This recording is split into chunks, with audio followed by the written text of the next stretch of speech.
अनेकार्थक शब्द। कुछ शब्द भिन्न भिन्न संदर्भों में प्रयोग के अनुसार भिन्न भिन्न अर्थ देते हैं। जैसे अजय दौड़ में हार गया, मालिन ने फूलों का हार बनाया। उपरोक्त वाक्यों में हार शब्द का प्रयोग किया गया है, किंतु दोनों वाक्यों में इसका अर्थ भिन्न है, अतः यह अनेकार्थक शब्द है। एक से अधिक अर्थ प्रदान करने वाले शब्द अनेकार्थक शब्द कहलाते हैं। अनेकार्थक शब्दों के कुछ उदाहरण शब्द अर्थ: कर, किरण, हाथ, टैक्स, गुरु, श्रेष्ठ, अध्यापक, बड़ा, गति, मोक्ष, चाल, दशा, अंक, गोद, नाटक का खंड, चिन्ह, पानी, जल, जीवन, प्रतिष्ठा, समय, काल, प्रतिज्ञा, व्यवहार, मधु, शराब, शहद, बसंत, उत्तर, जवाब, दिशा, पीछे, गुण, लक्षण, स्वभाव, कौशल, पद, जगह, उपाधि, पैर, भाग, हिस्सा, बांटना, दौड़, चपला, चपला, बिजली, लक्ष्मी, चंचल, घन, हथौड़ा, घना, बादल, वर, श्रेष्ठ, दूल्हा, वरदान, जीवन, वायु, प्राण, जिंदगी, विधि, कानून, ब्रह्मा, नियम, अनंत, आकाश, अंतरहित, विष्णु, समय, यमराज, मृत्यु, अंबर, आकाश, कपड़ा, परिधि, अर्थ, धन, मतलब, कारण, मत, राय, निषेध, संप्रदाय, गौ, गाय, दिशा, वाणी, जड़, अचेतन, मूर्ख, मूल, भेद, रहस्य, प्रकार, छेदना, अक्षर, सत्य, वर्ण, मोक्ष, कर्ण, कान, पतवार, कुंती का पुत्र, घट, घड़ा, देह, कम, अक्ष, आँख, सर्प,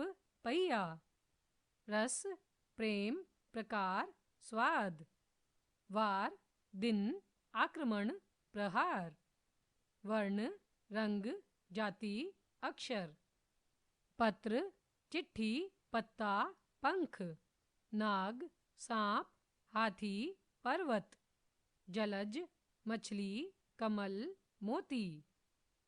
अनेक शब्दों के लिए एक शब्द। किसी बात को कम से कम शब्दों में कहना कला माना जाता है। इसके लिए ऐसे शब्द होते हैं जो अनेक शब्दों के स्थान पर आते हैं। इन्हें अनेक शब्दों के लिए एक शब्द कहा जाता है। जैसे ईश्वर सब कुछ जानने वाला है या ईश्वर सर्वज्ञ है। उपरोक्त बात दो प्रकार से कही गई है, पहली अनेक शब्दों में और दूसरी कम शब्दों में। हम देख सकते हैं कि कम शब्दों में कही जाने वाली बात अधिक प्रभावशाली लग रही है। भाषा में संक्षिप्तता और प्रभाव वृद्धि के लिए अनेक शब्दों के स्थान पर प्रयोग किए जाने वाले शब्द अनेक शब्दों के लिए एक शब्द कहलाते हैं। अनेक शब्दों के लिए एक शब्द के कुछ उदाहरण: अनेक शब्द, एक शब्द, जिसे जीता न जा सके, अजेय, जो कहा न जा सके, अकथनीय, जो सबसे शक्तिशाली हो, सर्वशक्तिमान, जो दिखाई न देता हो, अदृश्य, विष्णु की भक्ति करने वाला, वैष्णव, जिसमें सहन शक्ति हो, सहिष्णु, जो साग सब्जी खाता हो, शाकाहारी, बहुत कम जानने वाला, अल्पज्ञ, जो समाचार भेजता हो, संवाददाता, जो कल्पना से परे हो, कल्पनातीत, जो पढ़ना लिखना जानता हो, साक्षर, जहाँ कोई मनुष्य नहीं रहता, निर्जन, जिसका आदि न हो, अनादि, जिसका अंत न हो, अनंत, जिसका मूल्य न आंका जा सके, अमूल्य, जिसकी बराबरी दूसरा न कर सके, अद्वितीय,